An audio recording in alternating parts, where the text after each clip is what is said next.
Hola a todos, yo soy Ramón Lozano, bienvenidos a un nuevo episodio de este podcast donde vamos a hablar de los eventos más relevantes que movieron a los mercados financieros en Estados Unidos en la semana laboral que terminó el viernes 21 de abril de 2023.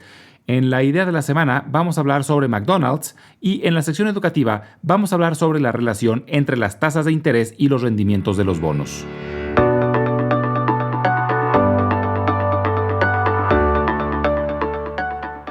Fue una semana con mucha información, pero la bolsa tuvo relativamente poco movimiento.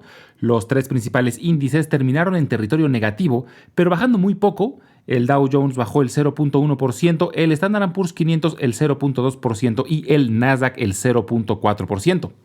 Es la tercera semana consecutiva donde los índices se mueven en un rango muy estrecho. No hemos tenido cambios de más del 1.5% durante 3 semanas. Esto ha hecho que el índice de volatilidad esté en sus niveles más bajos del año.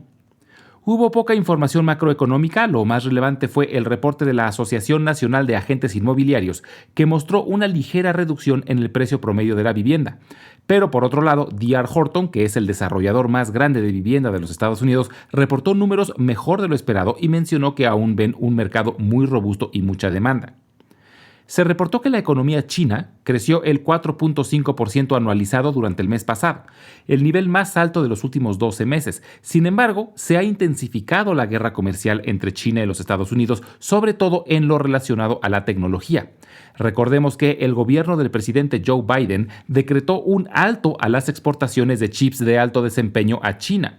Pero China ya amenazó con tomar represalias y este país produce cerca del 90% de los materiales conocidos como tierras raras, que son indispensables para la fabricación de muchos dispositivos electrónicos. Además de que existe el riesgo de que China intente algún movimiento militar en Taiwán, ya que en ese país se fabrica más del 80% de los chips de alto desempeño.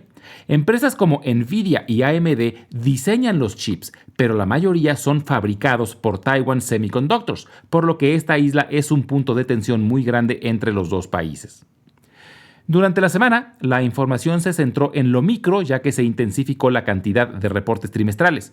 Terminamos ya prácticamente con los reportes de los bancos y en general el saldo fue mucho mejor de lo temido. Como sabíamos, los grandes bancos fueron grandes beneficiarios de las quiebras de Silicon Valley Bank y Signature Bank, pero bancos medianos que se temía tuvieran problemas financieros en realidad salieron bien librados. Bancos como Charles Schwab y PNC reportaron números muy sólidos y como mencionó James Gorman, que es director general de Morgan Stanley, no hay una crisis bancaria, hay crisis en algunos bancos, pero no una crisis bancaria sistémica. En la industria de la tecnología hubo también mucha información. El tema de la inteligencia artificial se empieza a calentar. Muchos analistas empiezan a ver a Google como la empresa más vulnerable de las gigantes tecnológicas a la introducción de la inteligencia artificial, ya que ChatGPT ha demostrado ser de mucha ayuda para búsquedas por Internet, de la cual Google tiene más del 95% del mercado. Y ven a Microsoft como uno de los posibles beneficiarios, ya que es de los principales inversionistas en ChatGPT y ya anunció que lo integrarán a su buscador Bing, que hasta hace unos meses era un buscador irrelevante, pero que se cree que con la introducción de inteligencia artificial pueda empezar a ganar terreno. De hecho, esta semana se filtró un rumor de que Samsung estaba considerando cambiar su buscador predeterminado en sus teléfonos inteligentes de Google a Bing. Los teléfonos Samsung usan el sistema operativo Android, que es de Google, y por eso sería un golpe durísimo si Samsung decidiera quitar a Google para adoptar Bing. Tesla reportó números muy decepcionantes. Desde hace meses han estado bajando sus precios considerablemente para tratar de ganar mercado, sobre todo en China, donde tienen fuerte competencia de armadoras locales. Elon Musk mencionó que estaba dispuesto a sacrificar utilidades para tratar de ganar participación de mercado, pero esto suele ser mal visto por los inversionistas, por lo menos a corto plazo. Netflix también reportó números por debajo de lo esperado, pero no parece nada grave. Mostraron una ligera desaceleración en el número de suscriptores y mencionaron que están ya cerca de empezar a combatir el préstamo de contraseñas. Hubo reportes de la industria médica. Johnson & Johnson y Abbott Laboratories reportaron mejor de lo esperado. Johnson & Johnson ha estado involucrada en varias demandas relacionadas al talco para bebés, pero parece ser que pronto quedará solucionado gracias a un acuerdo con los afectados. La próxima semana se reportará el crecimiento del PIB de los Estados Unidos y se espera un crecimiento anualizado del 2%, ligeramente menor al reportado a finales del año pasado, donde se situó en 2.6%. También se reportará el índice favorito de la Fed para medir la inflación, que es el índice de gastos de consumo personal, y será relevante ya que una semana después será la reunión de la Fed donde es ampliamente esperado que se incrementen las tasas una vez más. Muchos analistas esperan un incremento de 25 puntos base, pero que sea el último del año. Además, se acelerará el número de reportes trimestrales. Durante la semana empiezan a reportar los gigantes de la tecnología. Reportarán Alphabet, Microsoft, Amazon y Meta Platforms. Y también reportarán Coca-Cola, PepsiCo, McDonald's, General Motors, Caterpillar, Honeywell, General Electric, en fin. Es una de las semanas más intensas de reportes trimestrales y esto suele ser lo que se lleve los reflectores durante la semana.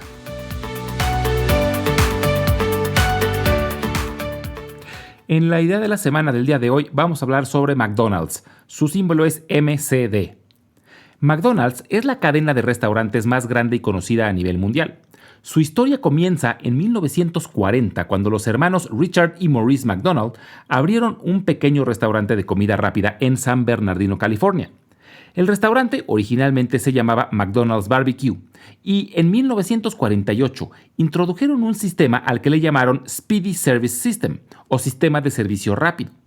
El sistema consistía en 4 principios. Reducir el menú y dejar únicamente los productos más populares, que eran hamburguesas, papas fritas y malteadas. Organizar la cocina como una línea de producción, donde los cocineros tuvieran una sola función para poder cocinar los alimentos lo más rápido posible. Ocupar únicamente envolturas desechables para evitarse tener que lavar cubiertos o vajillas. Y finalmente, eliminar a los meseros o al personal que llevaba el producto a la mesa o al automóvil de los clientes. Los clientes se tenían que formar para recoger su pedido en la ventanilla del restaurante, pero con el ahorro que esto les generaba, podían reducir mucho el precio de sus productos. Con este sistema, McDonald's revolucionó la industria y literalmente inventó el modelo de comida rápida que conocemos hoy en día. Y empezaron a tener mucho éxito. Tenían largas filas, pero estas avanzaban muy rápido, sus productos eran de buena calidad y a precios muy accesibles. En 1955, Ray Kroc, que era un comerciante de batidoras, conoció el lugar y se asoció con los hermanos McDonald para vender franquicias por todo el país. La empresa empezó a crecer rápidamente, pero la relación entre Kroc y los hermanos McDonald no era buena. Había muchas fricciones y desacuerdos de cómo hacer crecer el negocio. Hasta que en 1961, Ray Kroc compra la empresa completa por $2.7 millones, lo que en ese momento era una suma enorme. Y bajo el mando de Kroc, la empresa se expandió a nivel internacional y desde la década de los 90 hasta la fecha es la cadena de restaurantes más grande del mundo. Por si les interesa, les recomiendo una película que habla de la historia de McDonald's. Se llama The Founder. En España la película se llama El Fundador y en América Latina se llama Hambre de Poder. Está novelada, pero se apega bastante bien a la realidad. Una de las estrategias que impulsó a McDonald's a ser el gigante que conocemos fue la decisión de comprar las propiedades donde se ponen las franquicias. Por lo general, la empresa analiza la ubicación y la compra. De esta manera, le alquila la propiedad al franquiciatario, además de recibir las regalías. En parte, esto protege a McDonald's de que un franquiciatario quisiera terminar la relación y poner una franquicia distinta. Y poco a poco han adquirido ubicaciones en todo el mundo y en lugares de altísimo valor, desde ubicaciones en Times Square en Nueva York hasta esquinas en París, Roma, etc. Y aunque recibe un porcentaje de las ventas de cada restaurante, gana mucho más dinero de la renta que recibe de sus propiedades. En realidad, es una de las empresas de bienes raíces más grande del mundo, con más de 40,000 ubicaciones en más de 100 países. Esto hace que las finanzas de McDonald's sean muy sólidas y suele ser una empresa muy buscada por los inversionistas en momentos de incertidumbre. De hecho, es una de las empresas que mejor desempeño ha tenido durante el bear market que empezó a finales de 2021.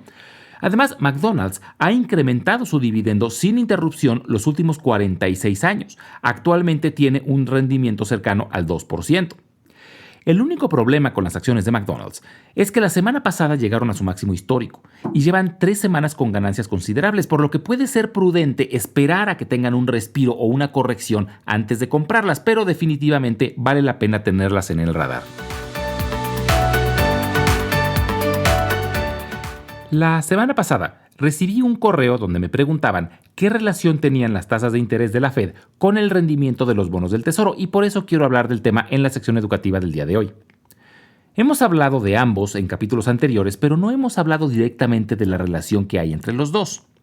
La Fed y el Departamento del Tesoro son dos entidades independientes. La Fed, que es el Banco Central de los Estados Unidos, se encarga de dictar la política monetaria y su principal herramienta son las tasas de interés, también llamadas tasas de descuento, que es el interés que el Banco Central le cobra a los bancos por el dinero que les presta. Cuando la Fed sube las tasas, los bancos tienen que pagar más por el dinero y por lo tanto estos suben los intereses a los créditos que ofrecen a sus clientes. En pocas palabras, un incremento en las tasas de la Fed hace que todos los créditos sean más caros. Ahora, los bancos, además de obtener recursos pidiéndole dinero a la Fed, pueden también obtenerlo de sus clientes. Cuando los usuarios guardan el dinero en un banco, este lo presta a otros usuarios y les cobra intereses. Entonces, cuando las tasas de la Fed suben, los bancos suelen ofrecer a sus usuarios un rendimiento por su dinero, porque a un banco le conviene tener más depósitos de clientes para poder prestar ese dinero. Esto hace que cuando las tasas de interés suben, suele subir el rendimiento que un banco te paga para tener tus ahorros guardados. Ahora, el Departamento del Tesoro hemos platicado que es como el Banco del Gobierno y es la institución encargada de emitir los bonos del Tesoro y son consideradas las inversiones más seguras del mundo ya que están respaldadas por el gobierno de los Estados Unidos.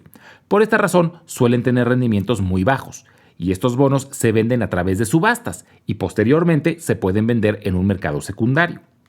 Entonces, como vimos hace unos momentos, cuando la Fed sube las tasas de interés, los inversionistas pueden obtener un rendimiento interesante por su dinero guardado en el banco, y esto hace que los bonos sean menos atractivos. Por lo tanto, el precio de los bonos baja, y como hemos visto anteriormente, los bonos pagan un cupón fijo, por lo que si el precio baja, ahora el cupón representa un porcentaje mayor, lo que hace que el rendimiento sea más grande. O sea, el rendimiento del bono es inversamente proporcional a su precio. Si el precio baja, el rendimiento sube y viceversa. Si el precio sube, el rendimiento baja. Por esta razón es que hay una relación muy directa entre las tasas de interés de la Fed y el rendimiento de los bonos del Tesoro. Cuando la Fed sube las tasas de interés, los bonos suelen ser menos atractivos y por lo tanto su precio baja, por lo que su rendimiento sube. O sea que el rendimiento de los bonos tiene una relación directa con las tasas de interés de la Fed. Pero algo que es muy interesante es que el precio de los bonos no solo se mueve por las decisiones de la Fed, se mueve mucho por la expectativa de lo que hará la Fed en el futuro. Como hemos platicado antes, el Departamento del Tesoro emite bonos con distintas maduraciones, desde muy corto plazo, unos cuantos meses, hasta largo plazo. Los más largos son de 30 años. El precio de los bonos de corto plazo suele ir muy de la mano con las tasas de interés actuales porque las tasas se mueven muy poco a corto plazo. Pero el precio de los bonos a largo plazo depende en gran medida de la expectativa, de lo que se piensa que puede ocurrir en el futuro. Si se cree que la Fed en un futuro subirá mucho las tasas, el rendimiento de los bonos a largo plazo será elevado. Pero si se piensa que la Fed disminuirá sus tasas, entonces el rendimiento será menor. Y por esta razón es que podemos tener una inversión en la curva de los bonos del Tesoro.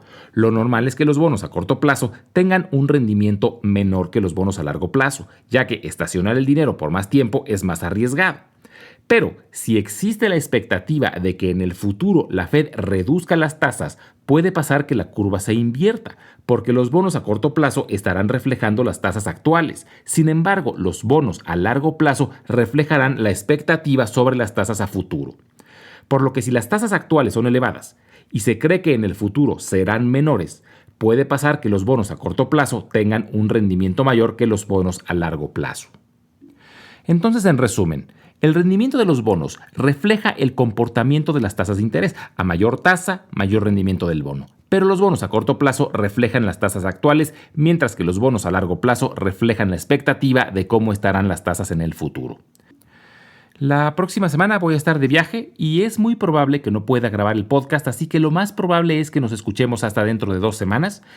Como siempre, les recuerdo que las transcripciones de todos los episodios las estaremos subiendo al blog invertirenlabolsa.substack.com, al que pueden también acceder directamente desde la página www.ramonlog.com, es www.ramonlog.com, y si lo prefieren, estaremos subiendo los audiogramas a YouTube, donde los pueden encontrar como Invertir en la Bolsa Podcast. Finalmente, les dejo mi correo electrónico por si tienen alguna duda, comentario o sugerencia. Es ramonlog@yahoo.com. Muchas gracias y nos escuchamos en el próximo episodio.